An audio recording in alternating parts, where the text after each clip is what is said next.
Je suis ravi de lancer ce premier webinaire consacré à la e-santé mentale, organisé par CAISA. Donc, nous avons le plaisir et l'honneur aujourd'hui d'avoir des intervenants prestigieux et des sociétés prestigieuses parmi nous, puisque nous avons tout d'abord le plaisir d'accueillir le Dr Maurice Bensoussan, qui est président de l'Association française de psychiatrie et qui exerce d'autres fonctions, mais il nous en parlera.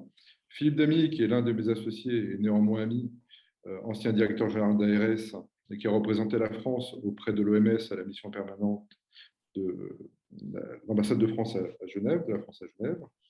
Jean-Pascal Piermet, qui est vice-président de Teladoc, qui nous présentera, mais qui est une société mondiale leader sur la téléconsultation. Et puis Fanny Jacques, qui nous rejoindra un petit peu plus tard. Fanny Jacques est directrice de la santé mentale chez CARE et présidente également depuis quelques semaines de Mentaltech. Voilà. CARE qui est également une société mondiale présente dans de nombreux pays. Voilà. Alors, il y a à peu près 35 inscrits ce soir. Les gens arrivent progressivement. Vous êtes des représentants de l'assurance santé, vous êtes des représentants de l'ARS, de l'assurance maladie, des ARS, de l'assurance maladie, de collectivités locales. Voilà, donc nous sommes ensemble pendant environ 1h30, maximum 1h30. Hein, ça peut être un petit peu plus court, ça ne sera pas plus long en tout cas, faites-moi confiance. En ce qui me concerne, je vais me présenter, je suis Franck Dorin, associé de CAISA depuis 25 ans dans le secteur de la santé.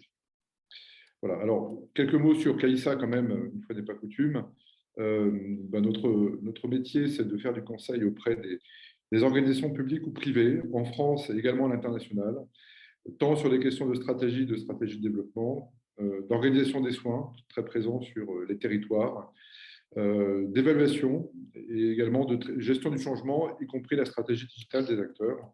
Et nous travaillons pour à peu près l'ensemble des acteurs du secteur de la santé, de la protection sociale et même un petit peu plus largement, puisque nous travaillons aussi pour des grands groupes industriels ou des services, des utilities, qui travaillent sur le développement des territoires et la question de santé leur étant de plus en plus importante. Voilà, donc après cette rapide introduction, il me reste à donner la parole à Maurice Bensoussan, président de l'Association française de psychiatrie. Alors Maurice, peut-être vous présenter et puis nous introduire la question de la santé mentale en France que vous connaissez évidemment parfaitement. Je sais que vous avez clos les assises de la santé mentale, de la psychiatrie en septembre dernier en présence de notre président Emmanuel Macron. Donc, vous avez une vision nationale et puis de plus en plus, nous le savons tous les deux, internationale. Maurice, vous avez la parole. Oui, bonjour à tous. Voilà, donc, Maurice Bensoussan, moi je suis psychiatre d'exercice libéral, voilà, président d'un syndicat, de l'Association française de psychiatrie, du Collège national pour la qualité des soins en psychiatrie et à ce titre-là, avec notre fonction régionale, assez engagé dans ces enjeux de rapport peut-être entre la santé mentale et la santé mentale et la psychiatrie, et de voir combien il est essentiel d'arriver à situer l'ensemble des acteurs au niveau de leur place, de leur rôle, pour tenter d'améliorer les collaborations et d'aller dans ce champ qui puisse décloisonner un petit peu les champs de la santé, les champs de la prévention, les champs du social, du sanitaire, du médico-social. Donc, nous sommes sur des enjeux et sur des questions d'avenir, et ces préoccupations de santé mentale doivent tout à fait s'intégrer dans une déstigmatisation et dans une nécessité de donner aux usagers, aux patients qui souffrent de pathologies, aux gens qui sont en difficulté plus large, des moyens pour pouvoir aborder autrement les problèmes qu'ils peuvent rencontrer dans la vie. Donc, c'est un sujet d'avenir sur plusieurs plans. On aura sans aucun doute l'occasion d'en reparler de manière beaucoup plus précise.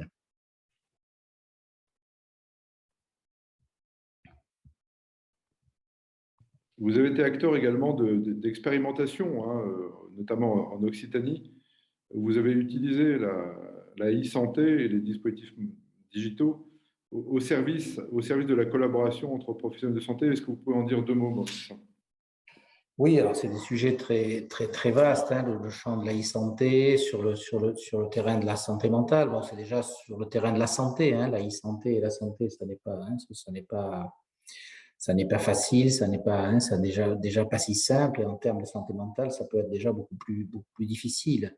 Hein, on a vu aujourd'hui, quand on a pu lancer lors de la période Covid, la question des téléconsultations, hein, qu'on a essayé de généraliser, qui sont des outils qui sont arrivés au bon moment par rapport aux questions de confinement. On a vu comment en santé mentale, ça pouvait être un peu compliqué, hein, et comment des patients qui peut-être avaient des plus lourdes difficultés se retrouvaient en problème d'usage des moyens technologiques, simplement parfois avec un téléphone, parfois même sans téléphone portable. Donc des personnes les plus fragiles, voire les plus précaires, ne pouvaient pas bénéficier de ces outils de téléconsultation, sans compter les personnes isolées géographiquement. Donc on a vraiment des enjeux très spécifiques qui vont se poser pour cette population psychiatrique dans des accès à aujourd'hui des outils nécessaires pour améliorer l'accès aux soins, pour améliorer, y compris la prévention, pour améliorer des mesures d'hygiène. Donc, je crois qu'on est sur des champs très, très importants. Donc, l'intégration des acteurs est quelque chose de très important et sûrement que sur ce terrain-là, il y a beaucoup à faire et à travailler au-delà du champ général de la santé. D'accord. Merci Maurice. Vous aurez certainement d'autres questions. Alors, Philippe Damy, associé de CAISA, tu souhaites intervenir, toi, sur une vision plus internationale et de ce sujet de la santé mentale et de la e-santé mentale. Je te laisse la parole. Oui, merci Franck. Oui, je souhaitais plutôt intervenir sous l'angle effectivement international pour montrer combien et comment l'OMS s'est emparé de cette question de la santé mentale en l'intégrant vraiment dans les politiques de santé au niveau international. Alors, il y a deux chiffres qui sont assez intéressants au niveau international. D'une part, sur la dépression, qui représente plus de 4% de la charge mondiale de morbidité. Alors ça, c'était avant la période Covid. Sans doute que ces chiffres ont dû être revus à la hausse avec la période Covid. Et puis un deuxième chiffre intéressant qui montre bien qu'on ne peut pas isoler la santé mentale des autres composantes de la santé. L'OMS chiffre ainsi à entre 40 et 60% pour les personnes qui sont atteintes de schizophrénie ou de dépression, le risque de contracter d'autres types de maladies, et notamment des maladies physiques. Donc, c'est dire l'importance qu'on ne peut pas isoler la santé mentale en tant que telle. Elle a des conséquences aussi sur l'apparition de cancer, l'apparition de maladies qui ne sont pas prises en charge correctement du fait justement de la problématique de la santé mentale. Donc, ça, c'était pour situer le sujet de la santé mentale dans un contexte plus global. Pour ce faire, l'OMS a développé tout un programme qui s'appelle MHGAP, qu'on pourrait traduire par combler les lacunes en matière de santé mentale. Et la e-santé est une composante forte de ce programme qui a été développé dans plus de 90 pays. Alors moi, je vois deux intérêts au développement de la e-santé dans le cadre de la santé mentale. Le premier, c'est la e-santé peut être un outil de repérage précoce ou de détection à titre préventif des problématiques de maladie mentale. Et ça peut être un excellent outil de prévention ou de prise en charge primaire et secondaire de la maladie mentale. Et puis, un autre intérêt de la e-santé, c'est tout ce qui tourne autour de l'acceptabilité finalement de la santé mentale dans la société et pouvoir ainsi développer, je dirais, une attitude plus inclusive à l'égard de la santé mentale à travers le développement de la e-santé. Faire comprendre que finalement, la santé mentale ne doit pas être stigmatisée, mais au contraire intégrée comme une composante d'une maladie qui doit être prise en charge comme les autres, comme d'autres problématiques de maladie. Et la e-santé peut être un facteur favorisant justement cette meilleure acceptabilité de la santé mentale dans la société. Donc, j'y reviendrai au cours de notre débat. Je suis disposé effectivement à répondre à toutes les questions. Il y en a déjà, je crois. Mais je voulais insister là-dessus, sur à la fois cet outil permettre le repérage précoce et éviter la stigmatisation et avoir vraiment une politique inclusive grâce à la e-santé. D'accord. Il y a une direction de la santé mentale à l'OMS qui est dirigée par Deborah Kestel, avec laquelle nous étions en contact avec Maurice au mois de novembre dernier. J'ai l'impression que c'est une direction qui prend de son envol à l'OMS également. C'est quelque chose qui est de plus en plus, j'allais dire, perçu comme une priorité de santé publique mondiale. Oui, oui, il y a un plan santé mentale au plan mondial, avec des recommandations de bien intégrer la santé mentale comme une des composantes des politiques de santé, développer la recherche sur les questions de santé mentale, développer les outils digitaux, les outils numériques et avoir vraiment des stratégies nationales de développement de la prise en charge de la santé mentale, à la fois sur le plan de la prévention, sur le plan des soins, en insistant, comme le disait Maurice Bensoussan, sur la coordination des acteurs, parce que la santé mentale doit se traiter dans sa dimension sociale, médico-sociale et offre de soins au sens large. Bon. Une question de Claire Boursier, de Mouvaine, si ma mémoire est bonne. Bonjour Claire. Bonsoir. Quels programmes de l'OMS permettent non seulement le repérage précoce, mais aussi la déstigmatisation? Comment ces outils atteignent le grand public?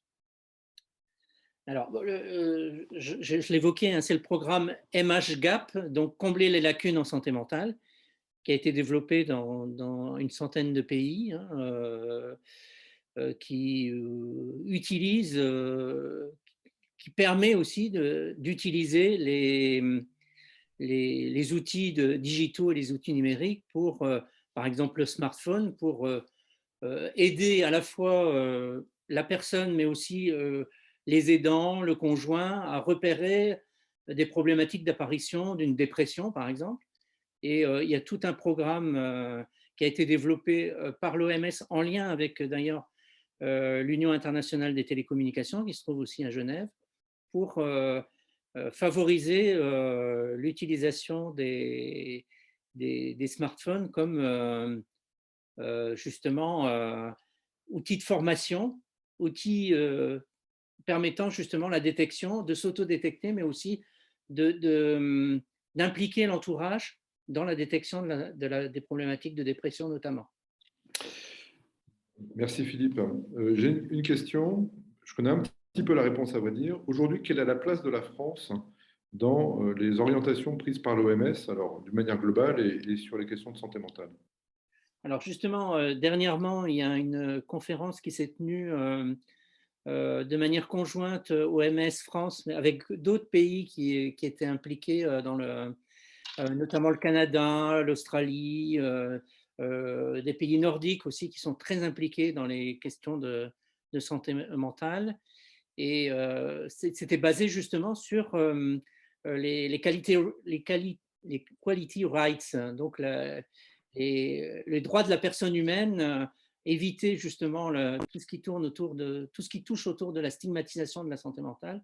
Et ça, c'est un élément assez fort à la fois du programme mondial, mais aussi de l'action de la France, éviter qu'on stigmatise les personnes notamment les personnes qui souffrent de schizophrénie, qui souvent, malheureusement, se retrouvent à la rue parfois. Et donc, je crois il me semble qu'en France, là je parle sous le contrôle peut-être de Maurice Bensoussan, il y a plus de 30% des personnes qui sont à la rue qui souffrent de schizophrénie. Et je crois que c'est le même chiffre qu'on retrouve en prison. D'accord. Maurice, vous confirmez?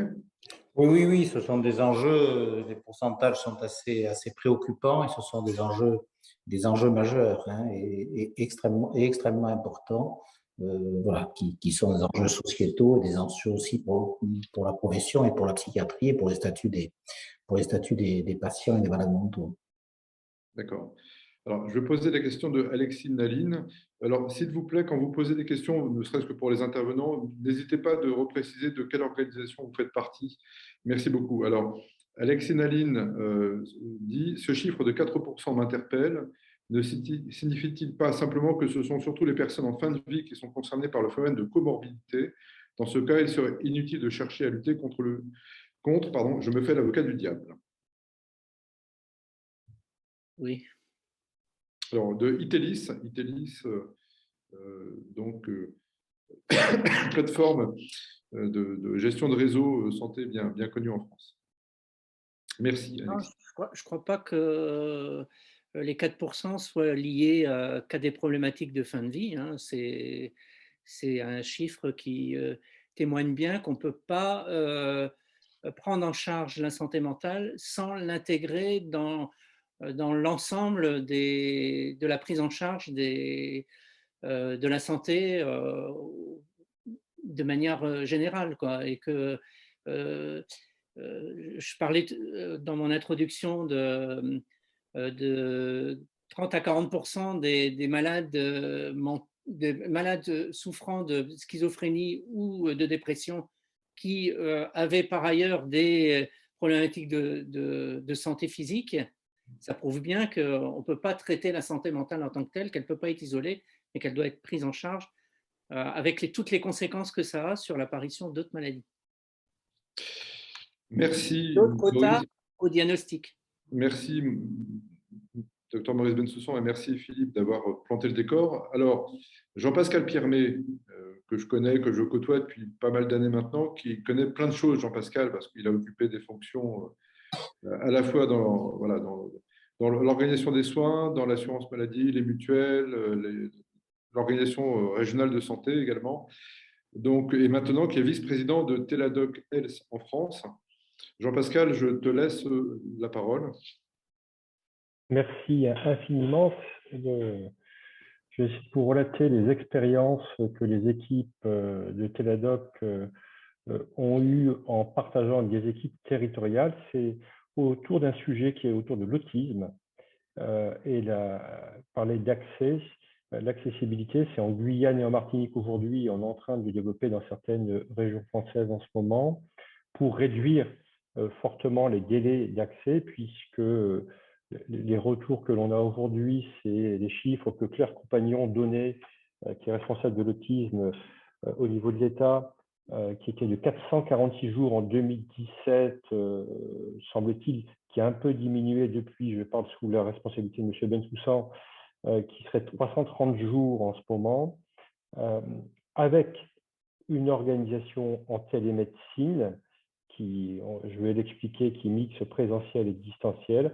On arrive à des délais de 40 jours pour avoir un diagnostic et après organiser une prise en charge. Alors, comment arrive-t-on à ce résultat? C'est qu'on part d'abord et avant tout d'un protocole de soins, de prise en charge, alors qui est, je ne suis pas du tout moins spécialiste de l'autisme, c'est des équipes qui l'ont mis en place, ils l'ont appelé dans une démarche qui s'appelle NEDI, aujourd'hui, qui est autour des troubles de l'autisme. Et en fait, c'est globalement un protocole qui va permettre à des familles, des enfants d'être pris en charge par une association, par exemple, comme l'ADAPI, localement, en Guyane, par exemple, à Rémire, Montjoly ou à Saint-Laurent-du-Maroni. Cet accueil local va être assuré avec des médecins à distance en télémédecine. Je ne vais pas dire téléconsultation, parce qu'on n'est pas du tout dans le cadre d'une téléconsultation, mais bien d'un parcours de santé. Et là, on va pouvoir, en équipe, suivre le parcours de santé et suivre la prise en charge des enfants.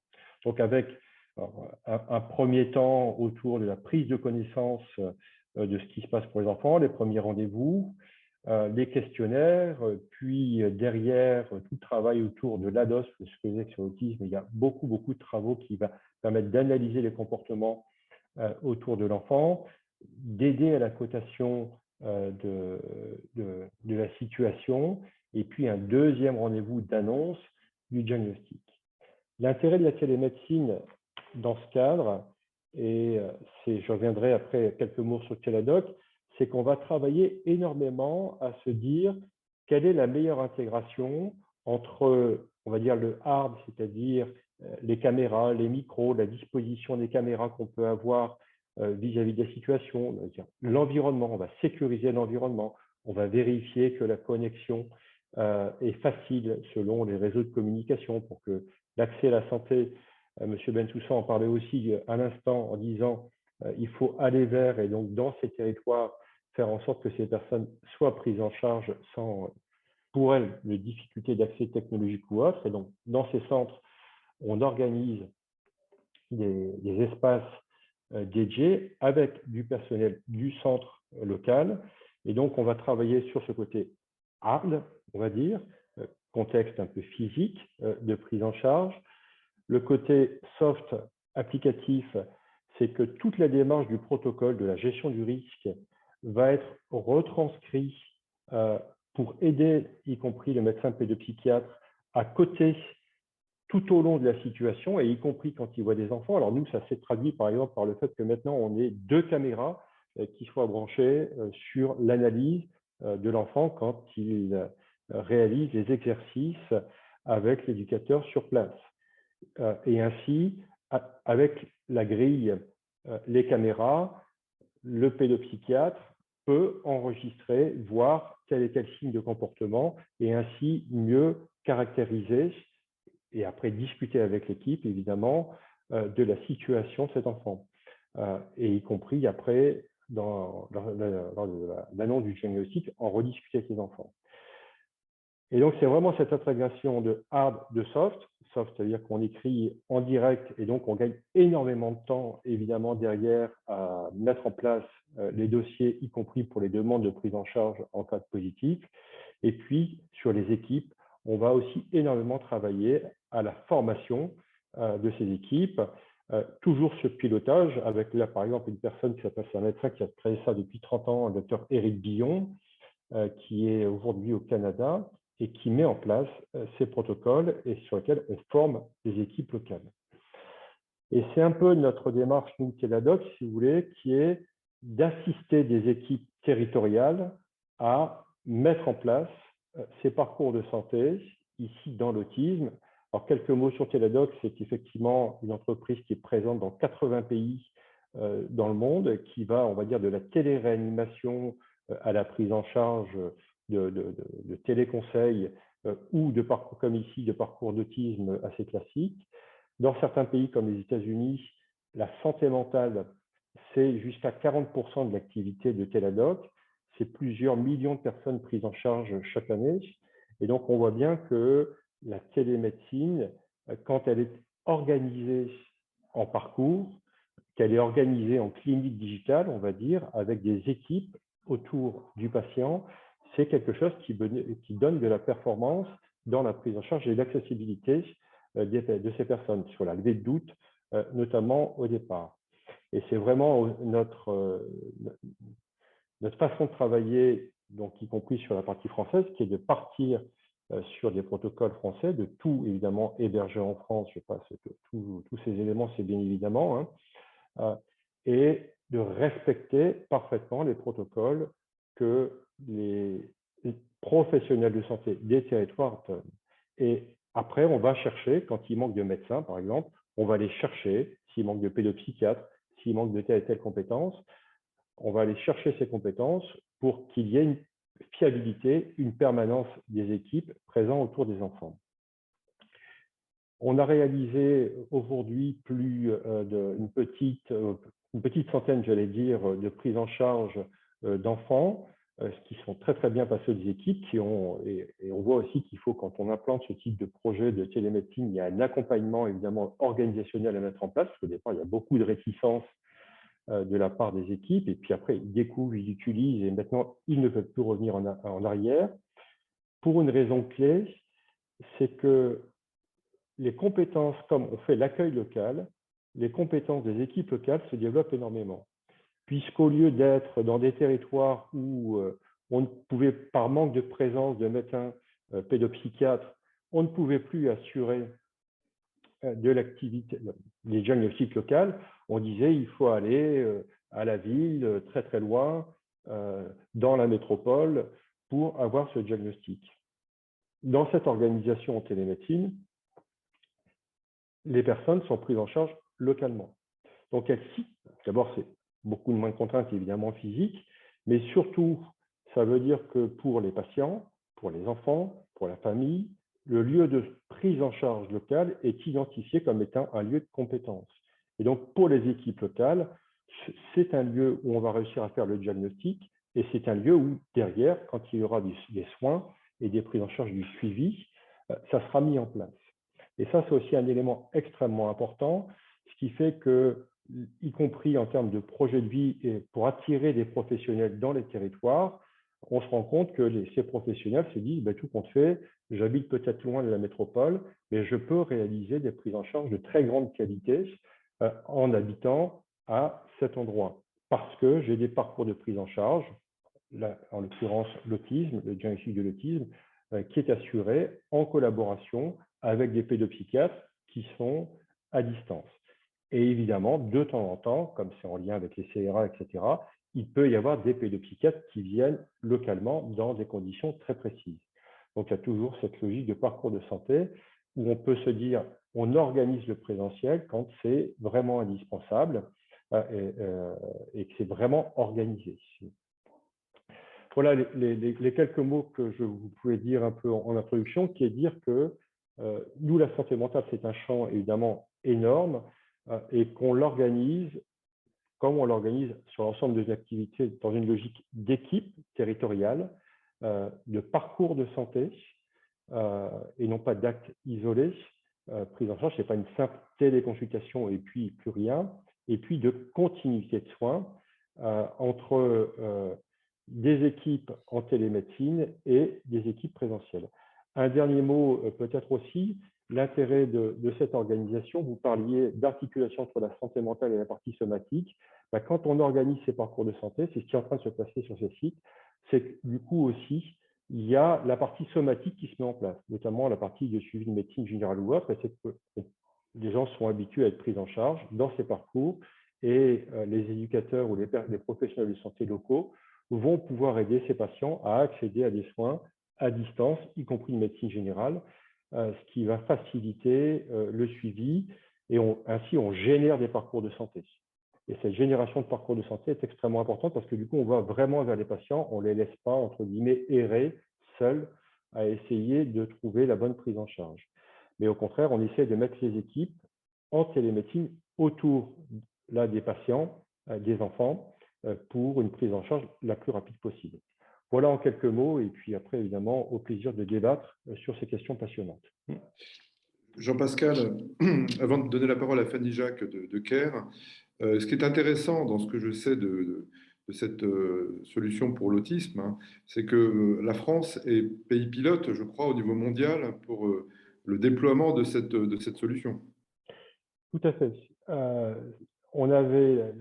La France est un pays pilote pour Teladoc et aujourd'hui, on est en train de travailler, alors c'est un peu le fonctionnement de Teladoc qui est toujours d'échanger médicalement sur c'est quoi les bonnes pratiques.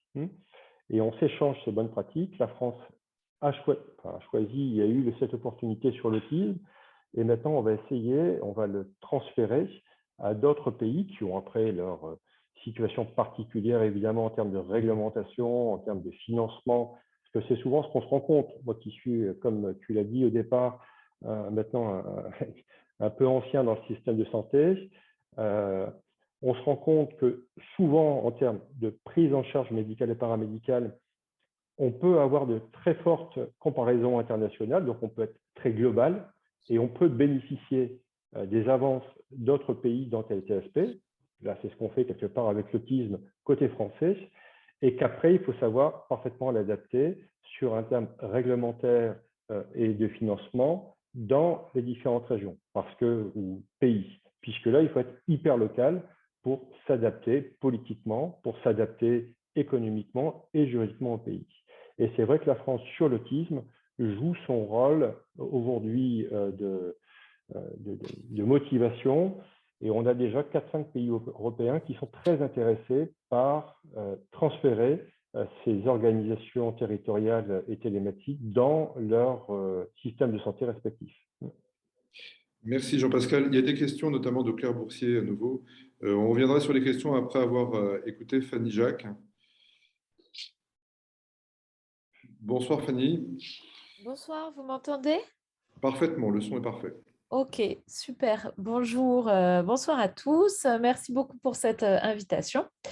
Je me présente en quelques mots. Donc, je suis médecin psychiatre. J'ai fait mon clinica à Paris. J'ai été installée, j'ai fait de la thérapie comportementale et cognitive, donc en installation libérale pendant une douzaine d'années. Et puis, j'ai monté ma société en 2015 pour faire de la téléconsultation en psychiatrie et également créer un outil pour accompagner les patients entre deux rendez-vous parce que je trouvais qu'il y avait un peu ce double besoin sur la santé mentale. D'abord, j'avais du mal à dégager du temps pour voir mes patients. Et parfois, ils venaient de très loin pour me voir, ça leur prenait du temps. Donc, je trouvais qu'un outil adapté à la santé mentale sur la téléconsultation, c'était important. Et puis, par ailleurs, entre deux rendez-vous, c'est vrai que les patients étaient un petit peu tout seuls. Donc, voilà, j'avais cette idée de pouvoir leur apporter des conseils, des exercices, des activités à faire, parce qu'on sait qu'en santé mentale, la motivation aide vraiment à l'observance. On est sur des maladies chroniques, donc c'est important d'être bien suivi et d'être quasiment coaché au quotidien.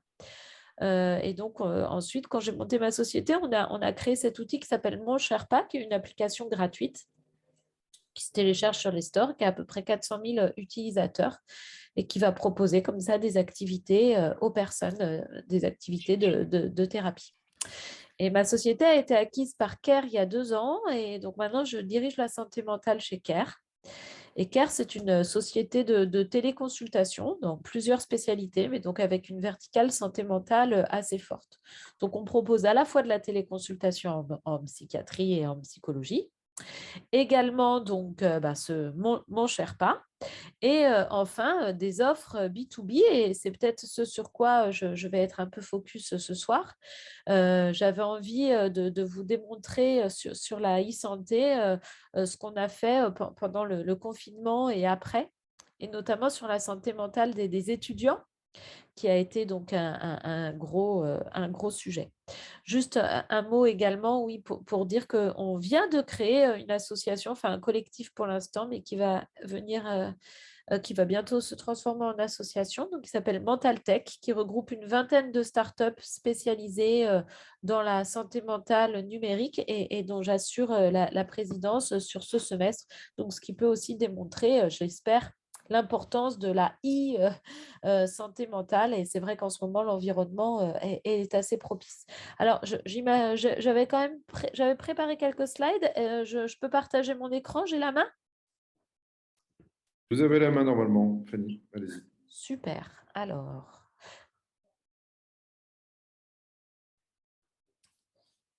attendez. Pourquoi ça ne fonctionne pas là, j'imagine. Ah voilà, ça y est, c'est bon. Je pense que là, c'est bon.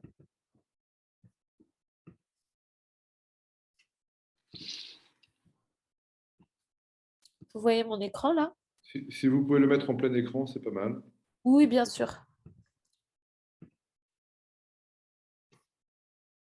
C'est OK pour vous? C'est parfait. Merci, Fanny. Attendez, est-ce que... Ce truc, c'est que je ne sais pas pourquoi. Ah, si, c'est bon, ça marche. Alors, bon, ça, c'était vraiment un bref résumé, mais c'était pour vous parler surtout, moi, ça m'avait surprise et je pense que je ne suis pas la seule. Je ne sais pas si vous avez entendu parler de cette étude d'Oracle, qui a fait une étude pendant le confinement dans 11 pays, 12 000 salariés. sur le stress au travail, sur évidemment le fait qu'il y a eu une augmentation du stress au travail, notamment avec la crise économique, le télétravail, etc. 71% des Français qui étaient stressés par leur travail en 2020 et des effets néfastes de la pandémie de façon générale sur la santé mentale, hein, je n'ai pas précisé, de 75% des Français. Moi, ce qui m'avait surtout marqué dans cette étude, c'était qu'on leur posait la question s'ils étaient plus confiants à confier leur santé mentale à un chatbot ou à un humain. Et l'étude, la réponse à cette question, c'était que 68% des collaborateurs préféraient parler à un chatbot qu'avec un être humain de leur santé mentale en entreprise et de leur bien-être en entreprise. La première raison, c'était l'anonymat. Le fait qu'ils avaient le sentiment qu'ils pouvaient discuter avec un chatbot en toute confiance. Et puis, la seconde raison, et la société actuelle, c'est vrai, tend vers ça, c'était cette idée d'immédiateté. Quand on n'est pas bien, quand on veut ou quand on a un besoin, la société nous a appris, hélas, peut-être, hein, à être servi très vite et tout de suite. Et donc, voilà, il y avait cette idée d'immédiateté, 24 heures sur 24, 7 jours sur 7, je ne suis pas bien, je peux allumer mon téléphone, discuter avec un chatbot et essayer de trouver la solution la meilleure qui me concerne. Et c'était pour ces raisons-là que finalement, il y avait quand même presque 2/3 des collaborateurs, qui préféraient parler avec un bot qu'avec un humain. Alors, ça, je vais vous le présenter, mais voilà, pardon. Mais très rapidement, donc comme je vous le disais, Care, à la base, c'est une solution de téléconsultation. En 2020, avec le Covid, Care a voulu créer une verticale santé mentale assez forte. Ça tombait bien. Moi, j'étais un peu dans le ventre mou de la start-up en 2020, après 5 ans d'activité. Et donc, mon équipe et moi, une douzaine de collaborateurs, on a rejoint la société Care pour justement s'occuper de cette verticale santé mentale. Donc, la première chose que l'on fait sont des téléconsultations. Il y a à peu près une centaine de psychiatres, une centaine de psychologues. Ça permet pour une personne lambda d'avoir un rendez-vous environ en 24 heures. Quelques heures pour un psychologue, 24 heures pour un psychiatre, 48 heures si le souhait est quand même de voir un spécialiste, par exemple un pédopsychiatre ou un psychiatre spécialisé dans les troubles du comportement alimentaire. Mais évidemment, les délais quand même sont bien raccourcis par rapport à ce que l'on peut trouver en cabinet. Ça, c'est le premier gros avantage de la téléconsultation sur la psychiatrie. On sait qu'il y a une carence en offre de soins en psychiatrie. Donc là, ce délai est plus court, ce qui permet d'avoir une prise en charge plus rapide et peut-être d'améliorer la prévention ou de prendre en charge la personne rapidement dès ses premiers symptômes. Et puis, ça va permettre également à la personne de pouvoir trouver le thérapeute qui lui convient plus rapidement. Moi, une des problématiques que je rencontrais au cabinet, c'est que ces pauvres patients, finalement, ils attendaient 2 mois en moyenne pour une consultation avec moi. Et puis, au final, s'ils n'étaient pas bien renseignés ou s'ils étaient venus comme ça un petit peu au pif parce qu'ils avaient cherché sur Internet, ils me demandaient par exemple, je sais pas moi, une psychanalyse ou leur problématique, c'était l'anorexie. Et moi, je suis pas psychanalyste, je connais pas grand-chose à l'anorexie. Et du coup, les pauvres, ils attendaient 2 mois, tout ça pour repartir avec 2 mois d'attente pour aller voir un prochain professionnel. Et ça fait partie aussi du fait que les gens il laisse tomber l'idée d'un suivi. Donc là, l'avantage de la téléconsultation, c'est qu'il y a quand même une sorte de matching, en fait, qui va vous poser quelques questions et qui va vous proposer les thérapeutes, une petite liste, une shortlist des thérapeutes qui semblent le plus adaptés à vos symptômes. Et comme ça, on espère diminuer cette errance thérapeutique. A priori, le praticien qui va vous être proposé va correspondre à ce que vous souhaitez et à vos besoins. Donc ça, c'est aussi un autre intérêt de la téléconsultation. Ce qu'on a proposé pour l'entreprise, eh bien, c'est effectivement, ce sont les produits que l'on a déjà chez Care. Hein. C'est bien sûr la prise en charge en téléconsultation quand ils ont besoin des collaborateurs. Donc, c'est l'entreprise en fait qui va payer certains packages de nombre de téléconsultation et donc notamment de psychiatres et psychologues, 200 psychiatres et psychologues 7 jours sur 7 de 6 heures à 23 heures avec une liberté de créneau et puis ensuite une prise en charge par le même praticien, hein, c'est toujours le même praticien qui va prendre en charge le patient si le patient démarre un travail. Et donc ça, ce sont des consultations qui peuvent être prises en charge par l'entreprise. Et puis, on a couplé cette offre avec donc mon Sherpa, dont je vous ai parlé tout à l'heure, qui va contenir, alors les chiffres sont, pas plus tout à fait d'actualité, environ 200 activités de thérapie comportementale et cognitive et que donc les personnes peuvent utiliser en complément de leur téléconsultation pour travailler un petit peu sur leur santé mentale au quotidien. Alors, ça passe pas très bien mes slides, je ne sais pas pourquoi.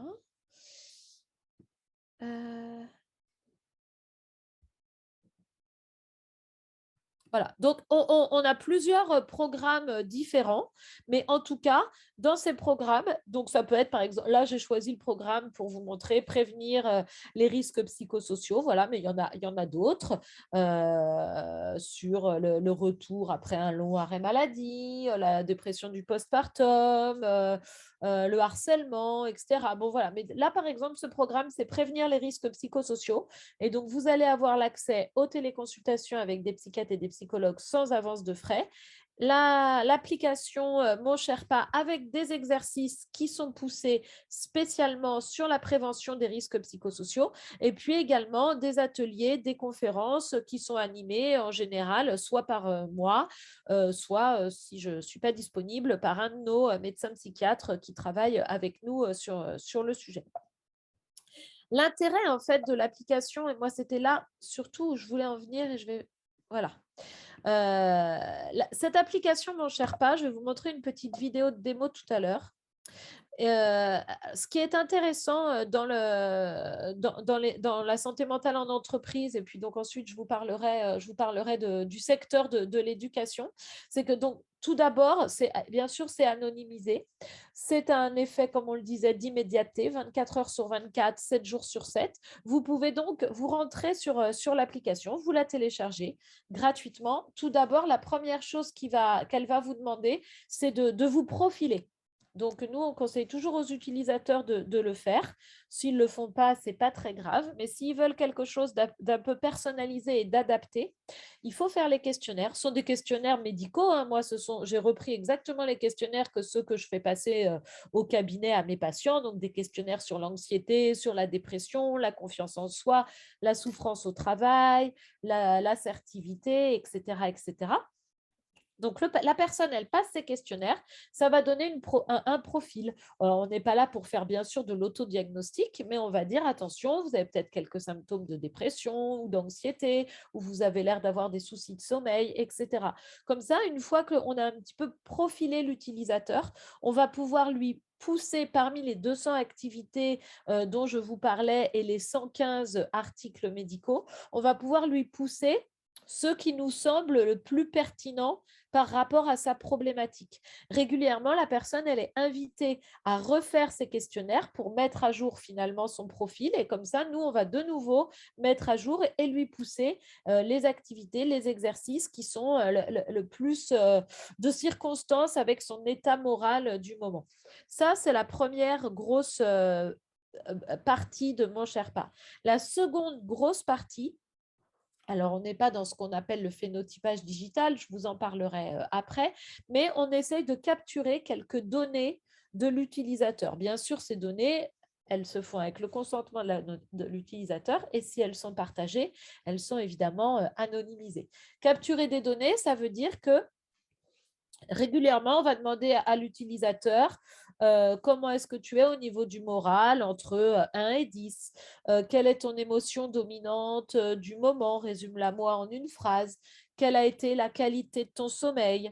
Voilà, donc on va faire 6 ou 7 données, les émotions, le moral, le sommeil, la qualité de vie professionnelle, le sport et l'activité physique, etc. Donc, on va lui demander en fait régulièrement des questions sur ces sujets-là. Et du coup, on va avoir des graphes qui vont représenter l'évolution de son humeur, de son sommeil, de ses émotions, etc. Ces graphes, si le patient accepte, soit il peut les partager avec son praticien. Comme ça, entre deux téléconsultations, le praticien, quand il va avoir rendez-vous avec le patient, il saura un petit peu ce qui s'est passé pour le patient pendant les 2-3 semaines où ils ne se sont pas vus, comment est-ce qu'il a dormi, quelle a été son humeur. Ça peut permettre, par exemple, d'initier le rendez-vous en disant tiens, je vois quand même que vous allez, que entre le 16 et le 19 mars, je trouve que vous avez été beaucoup mieux, vous avez mieux dormi, qu'est-ce qui s'est passé? Ça, c'est vraiment intéressant, en tout cas pour moi, en tant que psychiatre, je trouve, parce que souvent, les données qu'on a sur le patient, elles ne sont pas vraiment objectives. Elles sont subjectives. On va le voir une demi-heure en rendez-vous. Ensuite, on ne le voit pas pendant 3 semaines. Donc, il a plein de trucs à nous dire. Donc, finalement, il va en oublier la moitié. Ou alors, il va maximaliser tout ce qui ne va pas bien parce que il a très envie de nous dire tout ce qui ne va pas et puis il va un peu oublier qu'il y a eu quand même des moments où ça allait plutôt pas mal. Et puis, c'est normal, ça fait partie de la pathologie. Si on souffre de dépression, on a des espèces de lunettes déformantes qui font qu'on va voir tout ce qui ne va pas plutôt que tout ce qui va. Et donc, on va perdre un peu d'objectivité. Alors que pour nous, ce recueil de données, il est fondamental pour adapter notre traitement, pour adapter notre discours, pour nous aider à y voir plus clair. Qu'est-ce qui s'est passé pour le patient entre 2 rendez-vous? Donc, ce genre de petit outil, ça ne fait pas le diagnostic, ça ne va pas remplacer, mais ça peut compléter un petit peu le point de vue que nous, on peut avoir sur notre patient. Et donc, pour en venir au sujet éducation et entreprise, ces données, les mêmes données que celles dont je viens de vous parler, donc comme je vous le disais, on peut les partager si accord du patient avec le praticien, mais on peut également le partager avec les RH, par exemple. Alors là, je vous vois faire des bons. Évidemment, on ne va les partager avec les ressources humaines que s'il y a un panel suffisamment large d'utilisateurs. Donc, on ne les partage jamais s'il n'y a pas moins de 300 personnes dans la société qui utilisent l'application de façon active. Et puis, il faut être sûr également qu'il n'y a rien d'identifiable, c'est-à-dire que s'il y a 300 personnes, dont 2 femmes, par exemple, on ne va pas pouvoir les partager. Donc, on vérifie le panel et puis ensuite, on les anonymise et on va les présenter sous forme de graphes aux RH. Comme ça, finalement, les RH, ils vont également avoir une sorte de météo morale de leurs collaborateurs. Parce que peut-être que ça ne sert à rien de faire un webinaire sur le stress au travail, alors qu'ils n'ont que 2% des utilisateurs qui sont stressés au travail. En revanche, peut-être ils ne sont pas au courant, mais il y a 22% des collaborateurs qui ont une problématique, je ne sais pas, moi, de confiance en eux, qui n'arrivent pas bien à parler en public. Et que peut-être ça serait plus profitable pour tout le monde qu'il y ait un webinaire ou un séminaire sur l'assertivité et la confiance en soi plutôt que sur le stress au travail. Donc finalement, cette récolte de données, elle aide ça va aider les RH à pouvoir mieux orienter leurs conseils vers les utilisateurs. Alors là, je pense que j'ai trop avancé.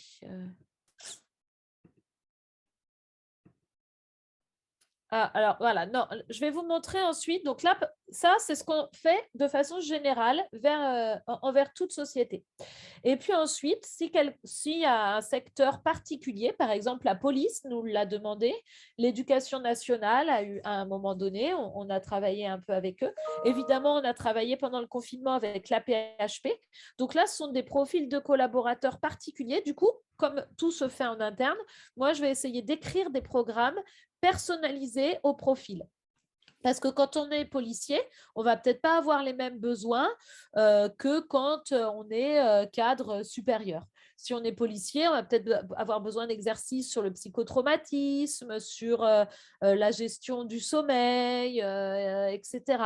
Donc, nous, on va proposer comme ça des exercices et des activités qui sont en lien avec le profil des collaborateurs. Donc là, par exemple, sur le secteur de l'éducation, avec qui on a beaucoup travaillé ces 2 dernières années, voilà, j'ai écrit des programmes spéciaux étudiants sur comprendre son mal-être, travailler sa concentration, vivre ou revivre au moment du confinement avec ses parents, prévenir et gérer une addiction, savoir bien utiliser les écrans, apprivoiser sa solitude. Donc voilà, on a écrit des programmes et on les a implémentés. Et donc, quand il y a une faculté qui prend un contrat, qui contractualise avec notre solution CARE, les étudiants vont avoir accès à la fois à la téléconsultation, à la fois à Mon Sherpa avec ses programmes spécifiques, et puis les ressources humaines, s'il y a suffisamment de personnes qui utilisent l'application, auront de façon anonymisée de la data sur le mal-être ou non d'ailleurs hein, de leurs étudiants. Alors, un petit focus sur ce qu'on a fait avec l'éducation au niveau des chiffres. En 2020, donc c'était le tout début, on a eu 1687 téléconsultations qui ont été réalisées auprès de nos étudiants, notamment la grosse faculté que l'on a, c'est l'université Paris Sciences et Lettres, hein, qui regroupe plusieurs universités. Les téléconsultations, elles ont été à 73% réalisées par des psychologues et à 23% par des psychiatres. Le délai d'attente, comme je vous le disais, pour l'étudiant, ce qui est intéressant, c'est qu'il est de moins de 24 heures et donc c'est complètement pris en charge. Il n'y a pas d'avance de frais, c'est pris en charge par l'université. En 2021, des téléconsultations, on en a réalisé 4220 à destination des étudiants, dont un quart environ avec des médecins psychiatres et pour le reste des psychologues. Ah, alors ça, c'était le palmarès des meilleurs utilisateurs. C'est l'école l'école du Louvre qui a été le meilleur utilisateur, si j'ose dire, de Mon Sherpa et du service de téléconsultation. Et puis ensuite, nous avons Open Classroom et Talent. Voilà, donc ça, ce sont d'autres projets que nous avons mis en place en parallèle parce que voilà, ce qui était intéressant, c'est de regarder l'état, la santé mentale des étudiants université par université. Donc, par exemple, comme je vous le disais, l'université PSL, c'est 11 établissements, hein, l'école normale sup, Paris-Dauphine, voilà, il y en a beaucoup. Et on a vu, par exemple, qu'il y avait vraiment une problématique autour du sommeil et des addictions chez PSL en 2021. C'est ce que Mon Sherpa nous a remonté en tout cas. Et donc, en avril 2021, on a organisé un gros webinar sur la prise en charge du sommeil, comment bien dormir sans consommer du cannabis, par exemple, ou du Lexomil, hein, ce qui était une vraie problématique étudiante. Pendant le confinement, ils ont eu beaucoup de mal à dormir, ils avaient inversé le rythme jour-nuit et ils se sont mis à fumer du cannabis ou à prendre des anxiolytiques pour essayer de se recaler. Il y a eu plus de 300 personnes dans ce webinar. Voilà. On fait aussi d'autres types de conférences, mais moi, ce que je trouve vraiment intéressant et sympa, parce que comme c'est moi qui anime les conférences, je vois bien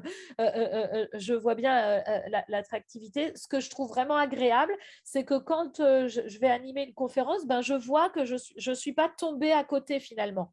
Grâce aux données qu'on a recueillies par la téléconsultation et par Mon Sherpa, on voit qu'en fait, on est tombé pile poil dans ce que l'étudiant, là, par exemple, ce dont il avait besoin et ce qu'il attendait. Et c'est ça qui est agréable, de ne pas lui prodiguer des conseils ou des séminaires qui vont lui servir à rien. Et puis, du coup, dans Mon Sherpa, on a rajouté un programme sur l'addiction au cannabis et les troubles du sommeil. Voilà, ça permet de co-construire l'outil d'une certaine façon. Merci beaucoup, Fanny. C'était passionnant, très concret également. On a une question du docteur Belkadi, qui est en fait directeur d'hôpital de l'IHESP Rennes Marrakech. Excusez-moi. Y a-t-il des expériences en addictologie avec la e-santé? Je prends cette question. Allez-y. Okay. Allez-y. Alors oui, il y en a et dans plusieurs, domaines, hein, notamment les addictions à l'alcool. Alors la e-santé, c'est un sujet vraiment très vaste, mais pour les addictions, la e-santé pour moi c'est vraiment un complément parce que en addiction, dans les addictions peut-être encore plus qu'ailleurs, il y a vraiment besoin d'un soutien très régulier, quasi quotidien, et c'est sûr que un psychiatre, on ne peut pas être là toujours, tout le temps pour son patient. Alors, encore une fois, ce n'est pas une appli qui va venir remplacer la prise en charge psy. Moi, je trouve que ce qui fonctionne le mieux, et c'est notamment vrai pour les addictions, c'est le duo, une application par exemple, et de la téléconsultation ou de la consultation en cabinet avec un professionnel de santé. Il faut qu'il y ait un professionnel de santé au cœur du système, bien sûr. Mais pour les addictions, oui, alors sur l'alcool, vous avez quand même déjà plusieurs choses qui existent. Et un des leaders sur les addictions en France, c'est une application qui s'appelle Quit, KWIT. Ce sont des programmes de thérapie comportementale pour arrêter de fumer. Il y a 3 millions d'utilisateurs de Quit sur l'arrêt de la cigarette et ils sont en train de se lancer sur le marché de l'addiction à l'alcool, par exemple. C'est un exemple, il y en a plusieurs. Philippe, tu voulais commenter également. Oui, j'étais en train d'écrire justement en disant que la MILDECA, hein, la mission interministérielle de lutte contre les conduites addictives, avait développé tout un programme concernant la e-santé en matière de prise en charge des addictions, en utilisant les dispositifs habituels de téléconsultation ou de téléconsultation essentiellement, mais aussi pour développer des messages de prévention, puisque le rôle de la MILDECA, c'est aussi un rôle de prévention, utilisant ainsi les réseaux sociaux pour développer des messages de prévention sur l'impact des addictions sur les comportements, et donc d'avoir ainsi des outils de prévention, des outils de développement des compétences psychosociales, afin d'éviter de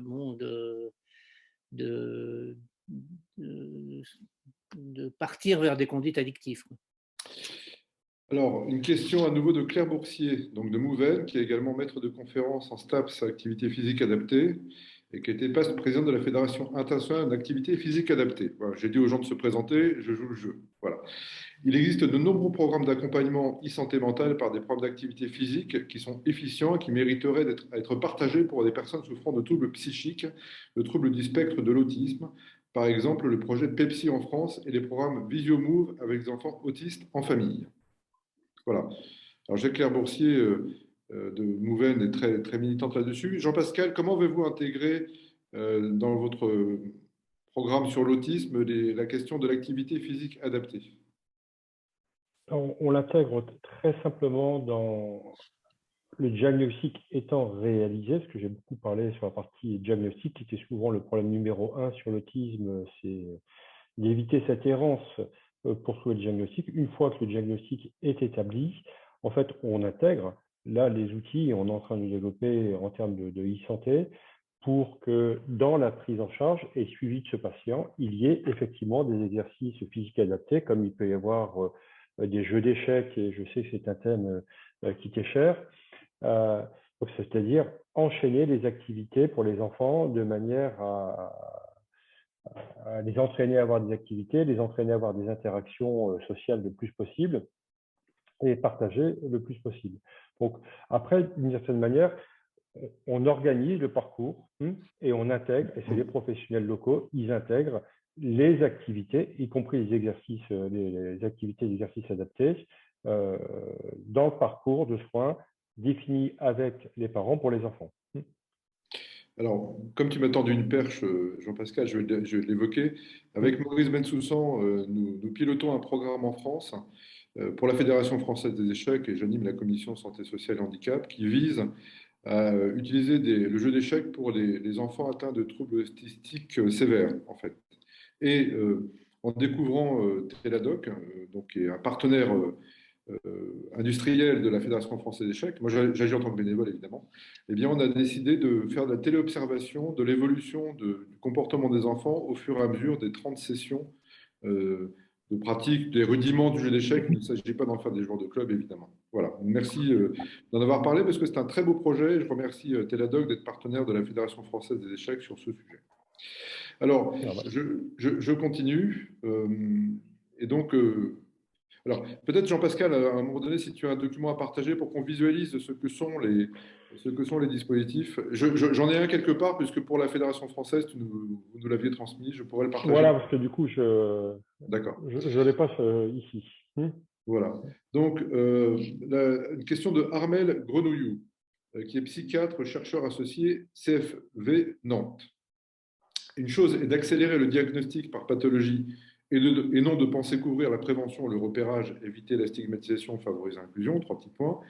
Une autre est que la réponse à la pénurie médico-psychiatrique fasse évoluer les fonctions des médecins vers l'expertise, a fortiori à distance. Qu'en pensez-vous?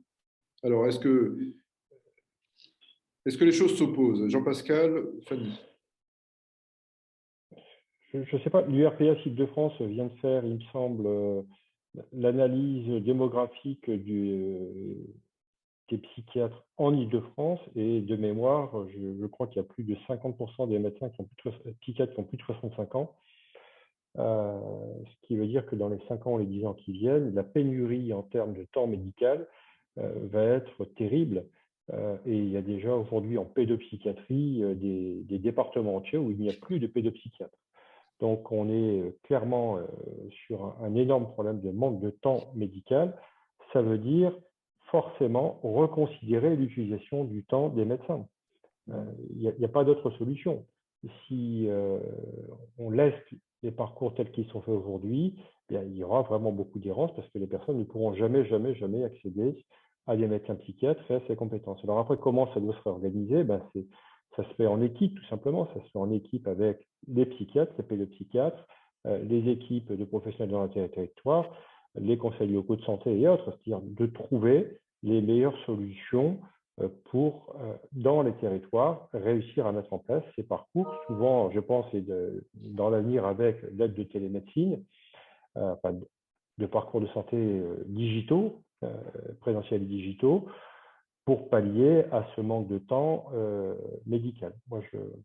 D'accord. Merci Jean-Pascal. Alors, Fanny, et ensuite, évidemment, je pense que Maurice va avoir quelque chose à commenter. Fanny, vous vouliez en parler, je crois. Non. D'accord. Non, mais je suis complètement d'accord. Il y a une telle urgence, on va dire, que je pense que on peut faire plein de choses en même temps, ça ne s'opposera pas. Hein. Je ne suis pas sûre qu'on va un jour réussir à dire « Oh là là, mince, on a trop de solutions en santé mentale alors que tout le monde va parfaitement bien et on ne sait plus quoi faire de toutes les solutions qu'on a mises en œuvre. » Enfin, quand ce jour arrivera, ce sera chouette, mais ce n'est pas encore pour tout de suite. Donc, pour l'instant, à mon avis, tout est plutôt complémentaire et rien ne s'oppose. Hein. Je pense que le président de l'Association française de psychiatrie peut commenter également. Oui, écoutez, c'est un sujet qui est essentiel, hein, ça n'échappe à personne, on le voit bien dans les différents commentaires. Mais je rejoins totalement Jean-Pascal Piermet sur cette question de parcours et d'organisation qu'il a parfaitement introduit.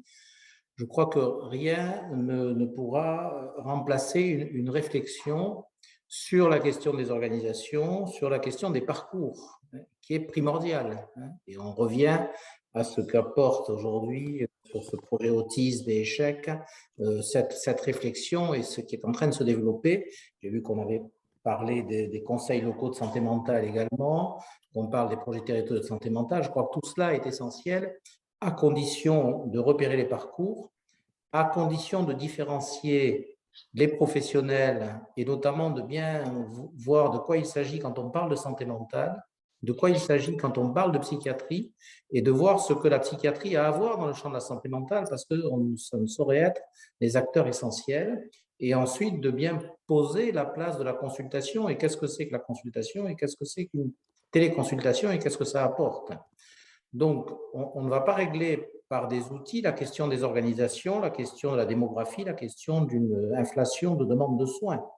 On va l'étudier en travaillant sur des organisations. Il y a des exemples aujourd'hui sur les territoires qui s'organisent et qui, par leur organisation, permettent d'aborder autrement la question du délai d'accès aux soins et des réponses à des demandes d'accès aux soins et avec sans aucun doute des recours essentiels en télémédecine, en e-santé, avec l'intelligence artificielle, pour pouvoir permettre à des personnes éloignées des métropoles d'avoir des réponses à leurs demandes de soins, parce que ça devient une véritable priorité sur les territoires. Donc cette réponse-là, elle ne va pas se faire, la pénurie ne peut pas être gérée, si elle existe, elle est là. Il faut arriver à réguler les choses et à réfléchir ensemble sur les parcours et à s'appuyer sur les outils extraordinaires de la télémédecine, les outils extraordinaires des actions de prévention, d'actions en santé, qui devraient permettre de repositionner les acteurs à leur place et de créer ce qui a été évoqué tout à l'heure, une dynamique de complémentarité, de pratique collaborative et non pas une dynamique de remplacement. Donc, ce que nous a apporté la Covid de manière claire, c'est que la téléconsultation ne remplace pas la consultation. C'est clair en psychiatrie. Ça a été une explosion d'usage chez les psychiatres, la téléconsultation. Elle revient à d'autres niveaux et ça donne une expertise sur ces pratiques-là qui vont enrichir le débat et aider à des solutions, à condition de les inscrire dans des organisations et non pas dans des choses de remplacement. Ce qui relève d'une intervention de psychologue va se régler chez un psychologue, que ce soit en consultation ou en téléconsultation, et pareil pour le psychiatre. Et avec ce recours, parce qu'on ne va pas de toute façon, que ce soit à distance, le temps est le même, que l'on soit devant son ordinateur ou devant son patient, et c'est bien de ce temps de compétences médicales et psychiatriques que l'on manque. Donc, il va falloir se pencher sur cette question en travaillant sur des pratiques collaboratives, en travaillant sur des organisations. Merci Maurice. Alors, le docteur Yves Chenet, que je connais, je crois, Philippe également, puisqu'il exerce en Guyane de mémoire, je le promouverai en tant que panéliste tout à l'heure, mais je vais tout d'abord faire état de la question de Madame Hélène Bamogo, qui est élue dans une collectivité locale, en l'occurrence dans la Loire-Atlantique, donc à Loire-Auxence. Désolé si je ne prononce pas le nom de votre ville. Madame, vous êtes adjointe aux solidarités et à la cohésion sociale sur la commune de Loire-Auxence en 44. Alors, nous avons de gros problèmes d'accès aux soins sur notre commune. Il en est de même pour la prise en charge sur la santé mentale. Question, je fais un petit commentaire, qui est malheureusement généralisée en France. Nous avons malheureusement une actualité assez récente qui nous a particulièrement touchés. Aujourd'hui, que faire face à une personne qui menace la sécurité de sa famille, des habitants et de son quartier? Quand la sécurité publique est menacée, que faire face à un médecin qui refuse d'établir un certificat médical ne permettant pas une hospitalisation d'office? Que faire lorsqu'un malade non stabilisé ou refusant le soin revient à domicile? Comment soutenir une famille qui s'épuise, qui s'isole? Comment accepter les délais de rendez-vous trop longs dans ces situations? Alors, je crois que Philippe, tu as fait une première réponse par écrit. Je te propose de la répéter pour le collectif. Oui, effectivement, je comprends qu'on soit parfois démunis face à des situations inextricables, mais bon, il y a aussi des solutions à tirer pour l'avenir, je dirais, et la bonne formule peut être de mettre l'ensemble des acteurs, soins médico-social, associations et sociales autour de la table pour essayer de voir ensemble ce qu'on peut faire collectivement pour traiter de la question à l'avenir, quoi. Alors, ça peut prendre la forme d'un conseil local de santé mentale, et ça, l'Agence régionale de santé des Pays de la Loire peut aider à la constitution de ce type de dispositif. Ou d'une table, ou si on ne veut pas aller sur des choses très formalisées, quoique le Conseil local de santé mentale, c'est une structure très légère, et justement, le rôle d'un élu en la matière, c'est de pouvoir convoquer l'ensemble des acteurs. Il a ce rôle, il a la légitimité sur le territoire à convoquer l'ensemble des acteurs pour essayer de trouver des solutions. Et la situation que vous venez de rencontrer peut faire l'objet justement de ce retour d'expérience, de mettre ce sujet autour de la table et d'essayer de trouver des solutions de manière collective en associant l'ensemble des personnes concernées, associations d'usagers, le secteur social, le médico-social et bien sûr l'organisation des soins, parce qu'il doit quand même y avoir un secteur psychiatrique rattaché à un centre hospitalier spécialisé qui doit pouvoir jouer son rôle aussi dans cette prise en charge. Alors, pour information, on a été saisi très récemment d'une question du même type dans une agglomération des Hauts-de-France. Et c'est Philippe qui est vraiment notre meilleur expert pour savoir trouver les consensus, parce que la question des conseils locaux en santé mentale doit s'articuler avec évidemment d'autres approches, des contrats locaux de santé dont vous ne disposez pas visiblement, madame, en Loire-Atlantique. Mais vous êtes bien heureuse, une CPTS, et Maurice, qui préside une CPTS par ailleurs en Occitanie, connaît l'importance de la CPTS, et que ce soit l'activité physique, et Claire Boursier ne me démentira pas, ou la question de la santé mentale, ne sont pas assez présentes souvent dans les missions définies pour les CPTS. Ça, c'est d'expérience et c'est bien dommage. Alors, j'avais une autre question alors, de Armel Grenouillou à nouveau. Quelle est l'assiduité des usagers au programme usage des applis en général ou par catégorie? Et je vais plutôt là, me tourner vers Fanny Jacques de CARE pour répondre à cette question. L'adhérence au programme. Fanny? Attendez, j'ai entendu que la fin de la question, l'adhérence au programme. Quelle assiduité des usagers au programme usage des applis en général ou par D'accord. catégorie? Alors, de façon générale, moi, en tout cas, l'expérience que j'ai, c'est que déjà, s'il n'y a pas d'humain, on va dire, dans la boucle, s'il n'y a pas un professionnel de santé, une personne à qui on doit rendre des comptes, c'est pas le bon terme, hein, mais donc j'y mets des guillemets, mais si on fait juste ça pour soi-même, l'adhésion, elle est faible, hein. On sait que la durée moyenne d'utilisation d'une appli en santé mentale, elle est d'à peine un mois.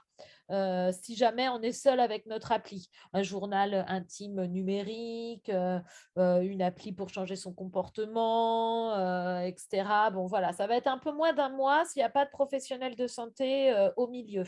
En revanche, quand il y a un professionnel de santé, donc par exemple, mon Sherpa, l'idée on sait qu'on recueille de la donnée ou qu'on fait des activités, des exercices, parce qu'ensuite, on va en parler avec son psy au prochain rendez-vous. Là, bien sûr, ça améliore quand même la rétention et le nombre de ce qu'on appelle les utilisateurs actifs, donc qui utilisent l'application au moins 3 fois par semaine durant 6 mois. Elle est d'environ 8% sur mon Sherpa et c'est le pourcentage classique des applications en santé mentale quand il y a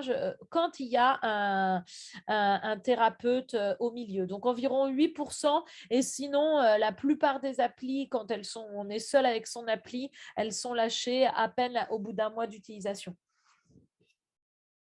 D'accord. Merci Fanny pour cette réponse très précise.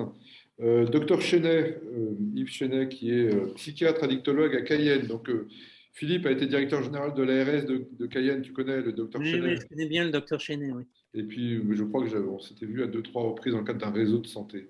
Le changement de paradigme, la prise en charge des addictions aux substances illicites, c'est-à-dire la substitution de l'abstinence au contrôle de la consommation, met en échec les institutions d'accueil et de soins en matière d'addiction. Alors, peut-être une réponse à ce commentaire, docteur Maurice Bensoussan? Oui, je ne sais pas si ça met en échec. En tous les cas, ça amène à repenser les modèles qui sont les nôtres. Mais je crois que c'est le propre de la médecine, le propre de la psychiatrie, le propre de beaucoup de choses, de pouvoir rediscuter avec les évolutions des données, des pratiques, de la science et des enjeux. Je crois qu'en effet, c'est une très bonne remarque et qui peut-être va être porteuse de progrès, comme voilà, tout ce qu'on attend en termes d'e-santé, d'intelligence artificielle pour venir apporter des éléments d'amélioration de nos résultats et de nos systèmes, de nos organisations. J'ai une question, il nous reste 8 minutes. Docteur, merci intermédiaire, je trouve que la qualité des interventions est vraiment excellente et des questions également. J'ai une question sur l'évaluation, c'est-à-dire que les processus changent. La manière de penser la prise en charge en santé mentale va changer. Est-ce que les outils d'évaluation sont adaptés? Je complète ma question. Et Maurice, d'ailleurs, vous présidez une commission nationale sur l'évolution des pratiques en psychiatrie. Comment est-ce qu'on peut utiliser les mêmes outils d'évaluation que d'habitude, celles promues par la HS et autres, ou faut-il penser la façon de faire? Parce que D'abord, la peinture est fraîche, j'allais dire, on est vraiment dans l'innovation. Et deuxième question, face à une urgence de démographie de prise en charge, telle que la prise en charge est très longue, avec des délais que vous avez évoqués, mettre 3 ans, 4 ans pour faire une étude multicentrique en double aveugle et avoir des résultats sur les bénéfices, c'est peut-être un petit peu long. Donc, comment aujourd'hui la Haute Autorité de Santé, je pense qu'on aurait pu poser la question à Franck Bellivier, hein, ministre délégué en charge de la psychiatrie et de la santé mentale, que je profite de saluer au passage, comment aujourd'hui nos autorités de régulation s'adaptent à cette situation? Fanny, Jean-Pascal, et puis je donnerai la parole à Maurice à la fin. Fanny?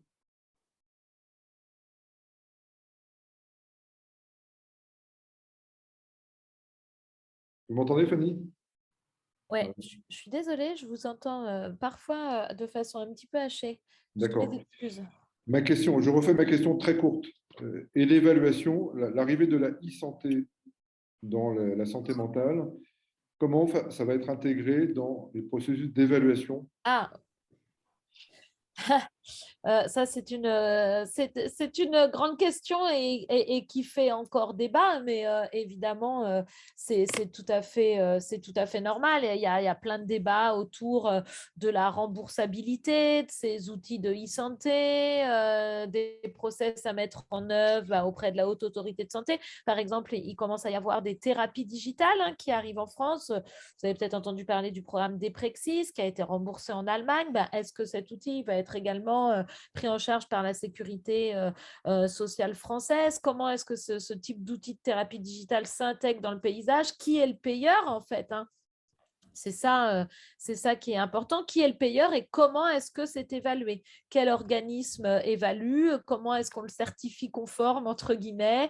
Quelle est l'étude clinique qui est nécessaire de faire pour l'évaluation de ce type d'outil? Et ce qui est compliqué, moi, je trouve, en tout cas, là, pour le coup, c'est mon expertise. Nous, par exemple, mon Sherpa, on a choisi de ne pas le mettre en dispositif médical et de ne pas le mettre en thérapie digitale parce que pour l'instant, c'est un peu deux vitesses, c'est-à-dire que c'est normal, hein, d'ailleurs, un outil digital, un outil numérique, il est assez agile, il y a des développeurs, ça va très vite pour ça va très vite pour le changer. Et à côté de ça, les autorités, la législation, elle est beaucoup plus lente à changer, à se modifier, à se structurer. Et encore une fois, c'est normal. Donc, le temps qu'un process du côté, par exemple, de la Haute Autorité de Santé soit mis en place sur la remboursabilité d'un outil digital, entre-temps, l'outil digital, il va avoir changé, il va avoir évolué. Du coup, pour l'instant, je crois qu'il y a une grosse lacune par rapport à ça et c'est peut-être là-dessus qu'il faudrait réussir à se caler. Comment évoluer, comment faire évoluer les outils digitaux et l'administration et les instances publiques un peu à la même vitesse. Je pense que ça, c'est un vrai sujet. En tout cas, c'est ce que nous, on a ressenti dans la création de nos outils. C'est aussi pour une entreprise internationale que la vôtre, et comme Teladoc, à qui je vais donner la parole, un outil de compétitivité, c'est-à-dire quand les cycles de validation, donc de remboursement, sont longs, entre-temps, d'autres outils qui n'ont moins de contraintes peuvent évoluer et Tout à arriver fait. plus vite sur un marché français en ayant été testés dans la pratique et car remboursés à des plus grandes échelles dans d'autres pays. Me semble-t-il que c'est une question de compétitivité de nos solutions françaises également. Jean-Pascal, tu voulais commenter peut-être? Oui, je voulais, sur la partie évaluation, dire que nous, on travaille en ce moment beaucoup sur l'expérience utilisateur, entre guillemets, l'expérience patient. Et c'est vrai en santé mentale et c'est vrai dans d'autres secteurs qui est un élément clé de bonne organisation de ces parcours. Excusez-moi d'être monothématique sur mes parcours, d'ailleurs je suis un peu obsessionnel, mais c'est pour ne pas fabriquer des chemins cliniques ou des parcours de santé entre soi et vraiment utiliser l'expérience utilisateur, l'expérience patient au cœur, parce que c'est très vivifiant pour toutes les équipes d'organiser différemment les prises en charge. Et aujourd'hui, on a, je pense à une personne en particulier, le docteur Guillaume Bézi, qui est pharmacien, qui travaille beaucoup sur la psychiatrie, qui a mis en place des processus avec de l'intelligence artificielle, qui est que quand on a des applications, etc., on peut recueillir beaucoup de données et reclasser de manière un peu automatique la perception que les patients et ou les aidants ont des prises en charge. Et ça aide énormément les équipes derrière à se réorganiser et à évaluer si l'organisation de leur parcours est fluide ou pas fluide, qu'est-ce qu'on peut améliorer ou autre. Donc voilà, c'était pour compléter complètement avec lequel je partage Fanny Jacques, hein, mais je trouve que ce qu'il y a de nouveau et qu'il faut absolument mettre en place, et la santé mentale s'y prête parfaitement, à mon avis parfaitement bien, c'est cette logique d'expérience utilisateur, parce qu'on sait bien que l'implication des patients dans les parcours, c'est vraiment ce qu'on recherche, et les gens vont mieux quand ils s'impliquent dans leur parcours, et donc de réussir à traduire. Et là, l'intérêt du digital, c'est qu'on a de la donnée. Et donc, cette donnée, il faut la travailler pour la remettre, un peu comme dans des évaluations de pratiques avancées où il y a pratique professionnelle, entre professionnels pour se dire qu'est-ce qu'on peut améliorer en permanence sur nos parcours. Voilà. Merci Jean-Pascal. Alors, il nous reste un peu moins d'une minute 30. Je vais laisser la parole au docteur Maurice Bensoussan pendant une minute. Je dirai 30 secondes de mots de remerciement à tout le monde. Maurice. Non, mais oui, très brièvement sur l'évaluation, Franck, c'est-à-dire, moi je crois que c'est incontournable, c'est majeur, c'est déterminant, et rien, rien ne doit pouvoir se faire, bien évidemment sans l'évaluation et sans cette dynamique, cette démarche évaluative. Après, c'est la construction des outils d'évaluation, et tout à fait, moi je partage complètement, c'est peut-être co-construit, et co-construit avec les usagers, avec les professionnels, bien sûr aussi avec les autorités, avec le payeur, qui ne peut pas être le seul à construire les outils d'évaluation ou l'administrateur. Donc, on est sur des éléments très compliqués. Il faut bien s'entendre sur les espaces, sur ce qu'on vit, sur les mots, que déjà, on sépare bien les champs. On a parlé d'éducation, de psychoéducation, d'éducation thérapeutique, d'accompagnement psychologique, de psychothérapie. Est-ce qu'il y a des différences entre la formation initiale de différents psychothérapeutes? Enfin, il y a des questions essentielles dans le champ de la santé mentale puis de la psychiatrie, mais cette construction des outils d'évaluation et cette co-construction des outils d'évaluation, c'est quelque chose d'essentiel avec un vrai travail sur la méthodologie. Et c'est là-dessus où on doit pouvoir se retrouver et associer l'ensemble des personnes concernées sur ces thématiques. Et là, on est dans des facteurs de progrès, sans aucun doute, qui vont nous permettre d'intégrer tout ce que va amener l'e-santé en général. Merci Maurice. Alors, il me reste à vous remercier vivement. Il est 19h30 pile. Il me reste à remercier vivement le docteur Maurice Bensoussan, président de l'Association française de psychiatrie, Philippe Damy, associé de CAISA et ancien DG d'ARS, de nombreuses ARS et représentant de la France à l'OMS, Jean-Pascal Piermet, vice-président de Teladoc Health France, et Fanny Jacques, qui dirige l'activité santé mentale de CARE et qui est également présidente de Mental Tech pendant 6 mois. Voilà. Merci. Très, très bon niveau. Ça sera disponible en replay. Pour le docteur Yves Chenet, beaucoup de questions fort pertinentes. Je n'hésiterai pas à vous donner les coordonnées de docteur Maurice Bensoussan ou autre. En tout cas, merci et à très bientôt pour de nouvelles aventures. Au revoir.